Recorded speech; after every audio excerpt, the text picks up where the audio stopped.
Welcome to Covers Puck Props. How was that? 14-year That's a NHL vet, primo. Carlo Colaiacovo. What's up, bud? What's Let's going on, my man? Ready for a happy. new week? Yeah, Ready for a new week? what an exciting slate of hockey yesterday was.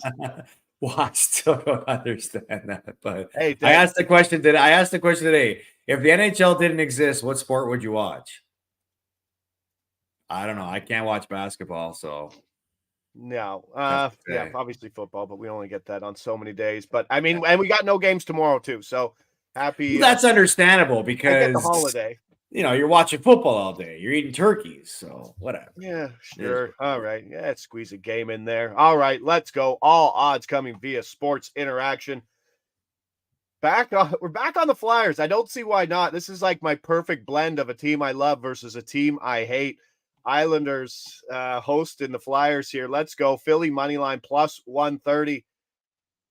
Buddy, the Islanders don't have a regulation win in their last 8 games. Soroka has worse numbers than Vermalov. They're 31st in the PK, and they're also playing their first game back from that wild 4-game West Coast road trip that we mentioned that was like Edmonton, Vancouver, Seattle, and then Calgary. And now they're just returning. This is the second lowest scoring offense in November behind San Jose, a worse goal differential than Columbus, who are winless in their last 9. And then we got Philadelphia, who crushed the Cali road trip and then kept winning on their way back. Got the wins versus the Kings, Carolina, Vegas, that OT winner that we were on. That was big. Carter Hart's back. What a team has to be so reliant on elite goaltending like the Islanders, who I still think are overpriced and basically perfect defense, and they don't get that. Does it basically exemplify their scoring weakness, which is the Islanders? Well, it's always been their issue, right? Is they can't score enough to basically overcome any big scoring games that they find themselves in. They have to depend on great goaltending, a structured style of defense, and chip in a goal here and there. And so that's been the struggle for the Islanders. And I actually had to refresh my page when I saw this that the Philadelphia Flyers have won 5 in a row.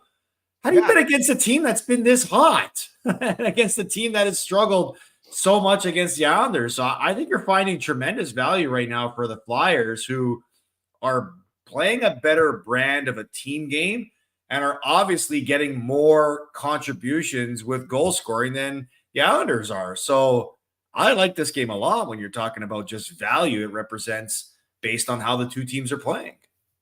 Plus 130. All right, let's go. Chicago, Columbus. Are you running out to get the Blue Jackets at minus 145? I'm not. No, but I'm not jumping on Chicago either right now. I mean, No. they're tough. They're tough to back. We tried to back them. They didn't really show much versus Nashville. But the narrative might drive the other way. But Patrick Laney under 0.5 points plus 105. Like, the noise is big, right? Like, he was a healthy scratch on Sunday. He was playing just 12 minutes a game in the 2 games before that. And he really hadn't shown much, obviously, in his minutes all season. Basically, the whole offense hasn't. It's not like he's going to jump back into this lineup and the coach is going to go, "You learned your lesson, Patrick. Here's 19 minutes, bud." No, like, he's probably still going to be on a tight leash. He's going to be squeezing the stick. And it's just a Columbus team, like I said, winless in their last 9, 1 win in their last 14, 3.3% power play in November, 10 games. Talk me through the process as a professional to go through something that Patrick Laine is doing. Sure, he might come out and give a couple shifts, but like, just because he's coming his first game back doesn't mean he's going to find the score sheet.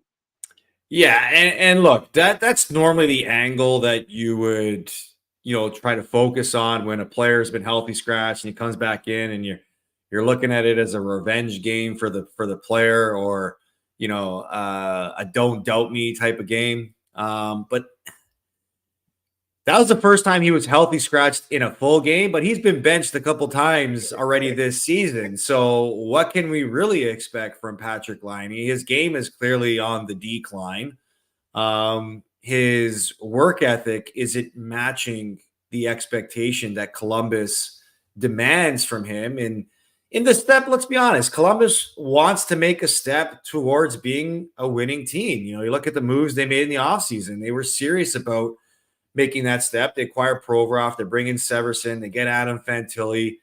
They're getting a full year of Goudreau and Laine together to start. You know, Werenski's back. Their goaltending's somewhat decent, but they just haven't been able to get on any rhythm. You know, they find themselves scoring a bunch of goals, but they can't keep the puck out of their own net. And I really don't know how to play this one with Laine. I guess most people would predict that this would be a bounce back game for him, but with the season that he's having, can you really trust him? And I think that's why I would lean to where we're focused on the under in points, because I'll be honest with you, I just don't trust Patrick Laine right now.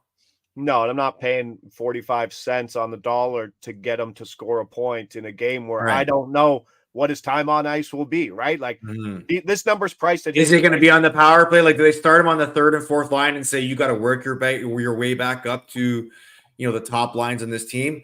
I doubt that's going to be the case because they're not trying to bury the guy; they're trying to get him to wake up.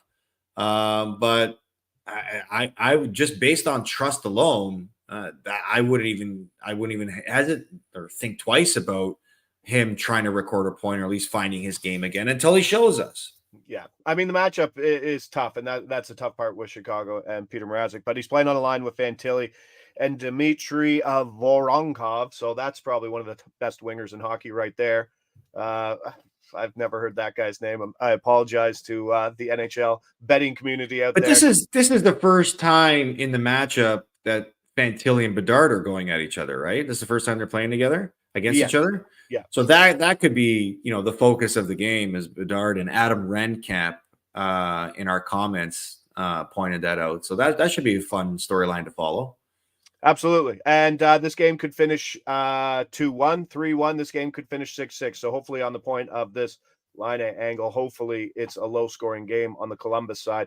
But yeah, hopefully somewhere I'll be happy with 16 less minutes here for Laine at plus money to not record a point playing on the second line. All right, let's get some overs. Let's go. These are some gems. I said, what do you like? You say, I like some of these. So I say, let's go bet on these then, bud. Over 6.5, minus 125. Edmonton, Carolina. Oilers, number one in expected goals for per 60 at even strength, 7-3 to the over 6.5 in their last 10. No, they aren't getting goaltending, and they just have to play to that. They can't play to a strength that they don't have, and they're kind of realizing that. And then Carolina, struggling to find consistent goaltending too. Antti Raanta, 8.85 save percentage. This is one of your favorite plays on the board. What stands out with the over on a giant 14-game slate? Well, just what you pointed out, right? Both teams struggling to find consistency in the net, and an Edmonton team that is playing desperate hockey. Look, they haven't shied away from scoring, the goals that we expect them to score. Clearly, their power play is not winning games for them. It's not meeting the level of expectation that it carried over from last year. And that's probably why they're struggling as bad as they are. But it's pretty obvious why they're struggling too. They can't play team defense, and they can't get a save when they need it. So you got to like that perspective on Carolina's side. And just for Carolina, the fact that there's no Freddie Anderson in that, who's been sort of the stabilizer for them. They're trying to get Raanta and Kochetkov to follow the same play that Anderson provided them, but clearly they're struggling to find that too. And I just don't see an Edmonton offense, as desperate as they are with how much pressure they're facing, getting shut out in this one. So you got to look at the value of both teams finding good opportunities to chip in on offense. And if that's the case and Edmonton's chasing the game because they can't keep it up out of their net, well, it might increase the chances for Carolina, or it might allow us to explore a high scoring game, which is what I expect. Yeah, Carolina's just has been a lower goal suppressing team at home over the history, and that's why I think if this game was in Edmonton, this would be 7 easy, this total. But because it's in Carolina, it's a little bit different. But like I mentioned, Carolina has been goal suppressing because as good as they are defensively, they've been getting saves. Well, they're not getting the saves right now, so how does that change their whole approach? Ranta coming off an actual good game versus, I believe it was Pittsburgh on Saturday. We were on Pittsburgh on that, but I mean, this is still a goalie who hasn't been consistent all year. So the best scoring, expected goal scoring team at even strength coming in on the road probably makes things a little difficult. Let's keep going for over, but I love a good little over 6.5. Let's go 3 + 3 = 7 here. And I like both these teams to score 3. Winnipeg, Tampa Bay, over 6.5, -120. Combined on the year, Carlo, these two teams are 20 and 13 to the over. They've both been profitable on it all year. This is the number 1 and the number 10 scoring offense in November. Number 1 being Winnipeg, who's flying under the radar as one of the best scoring teams in hockey right now. While only the Sharks have a worse goals against average than the Bolts over 10 November games. The parity of goaltending in hockey right now is really funny with guys all at the top. Like we talked about Sorokin, we can talk about Connor Hellebuck. Like there's a lot of guys who are struggling to make saves, and it's been a grind. If you're playing fantasy hockey, it's the goalie pool is absolutely dried up because there are only so many Thatcher Demkos around. Like there's not big names out there. Shesterkins. Exactly, right? Yeah, and he was on the shelf. So how big are these losses? So let's hit this one. Winnipeg, Tampa Bay, the over. Do you think the Winnipeg offense is absolutely being underrated here in what they're doing and kind of being priced as, I don't know, a lower scoring team that relied more on Connor Hellebuck?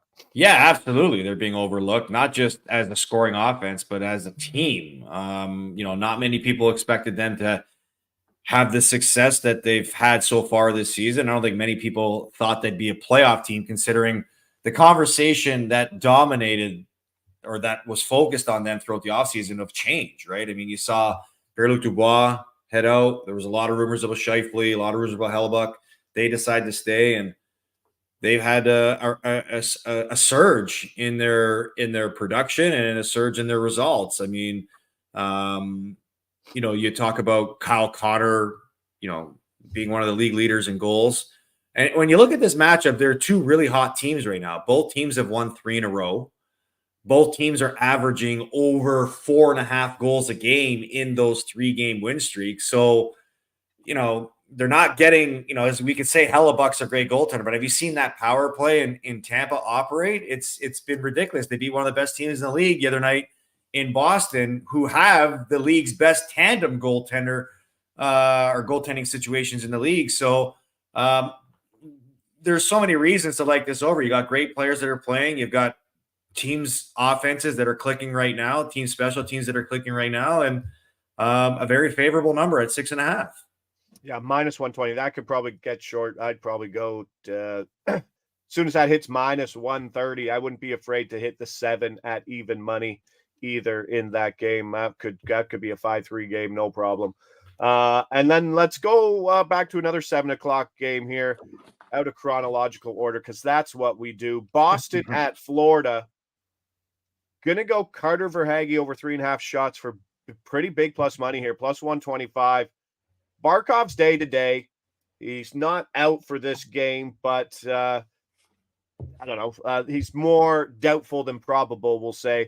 And that means possibly more minutes for this Bennett Verhaeghe-Tkachuk line, who, I mean, for Verhaeghe, he's been playing like 22 minutes, 21 minutes, which is up almost a minute and a half on his yearly average of 19, just over 19.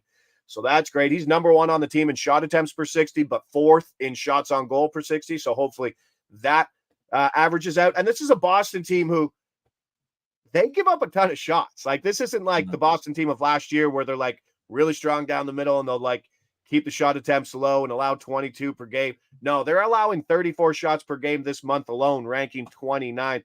And they could also be playing from behind, Florida could. So let's add that. Let's add some home scorekeeping. Love to throw that into the handicap because getting greased on the road. It's absolutely annoying. Yeah. You love when you see the stat sheet while you're following the game. You're like, yes, okay, I hit it. And then you look back a couple of seconds later, it's like, wait a minute, they took it off the board. Who's keeping count here? On the road, how do you get like 2? Like I get unassisted goals, but like when it's been cycling through and it's like a shot through in the ozone the whole time. Like, how do you not get a secondary assist anywhere? A home score sheet. Like when Willie got what was like its 13th, he kind of snuck on there to keep the streak alive back in Toronto. Yeah, like that's home scoring. Yeah. Well, shout out to Adam Reckcamp, who's been commenting on our chat, and he's been suggesting some other plays as well too, in the chat as well. So shout out to him for listening. Yeah, he's very active in the Discord too. He's talking about some Aaron Ekblad numbers, some shots from the point there. So some big minutes from big guys, hopefully in this game. And Boston being priced as a shot suppressing team, I still think, but they really aren't. So going to hit this. But like with Lundell and Listerinen, I think jumping up to that top line with Barkov's out with Reinhart, how much is Paul Maurice going to have to lean on his thoroughbreds here for a Florida team?